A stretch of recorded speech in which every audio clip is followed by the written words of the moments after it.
Tokyo. First time in Harajuku, my taxi driver had asked just before we pulled up to Takeshita Street, a trendy pedestrian thoroughfare teeming with tourists and teens alike. It was my first time in Harajuku, and here in Tokyo. The driver caught my eye in her rearview mirror and grinned.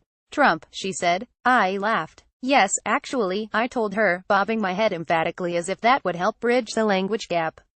"Trump golf," she told me. In fact, that's what President Donald Trump was doing at just about that time, hitting the links with Japanese Prime Minister Shinzo Abe and local golf pro Hideki Matsuyama, away from the eyes of the press but not far from the mind of the woman shuttling me through Tokyo. That Trump is everywhere and everyone's talking about him here isn't a new phenomenon. When we went to Saudi Arabia and then Israel earlier this year during his first trip abroad as president, various billboards bearing the president's face and the American flag adorned highways and bus stops. He's an all-consuming news cyclone, sucking up the attention of whatever population he finds himself in front of. For the next 10 days, East Asia will be the Donald Trump show. And I'll have a front row seat. Assuming I can consume a steady enough stream of coffee to stay awake.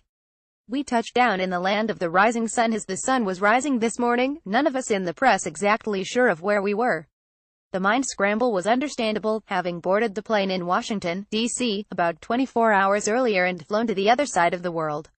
Our plan had been to refuel in Anchorage, but icy weather diverted us first for several hours in Seattle, then back to Anchorage with a new plane to pick up crew members before we could finally head for Tokyo. I wasn't sure when to sleep, so I woke up, woke again.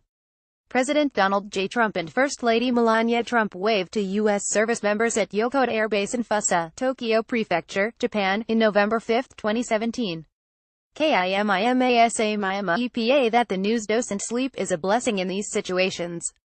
I spent my waking hours scrolling news reports and seeing that both former Presidents Bush not only didn't vote for Donald Trump in 2016, but were now voicing why.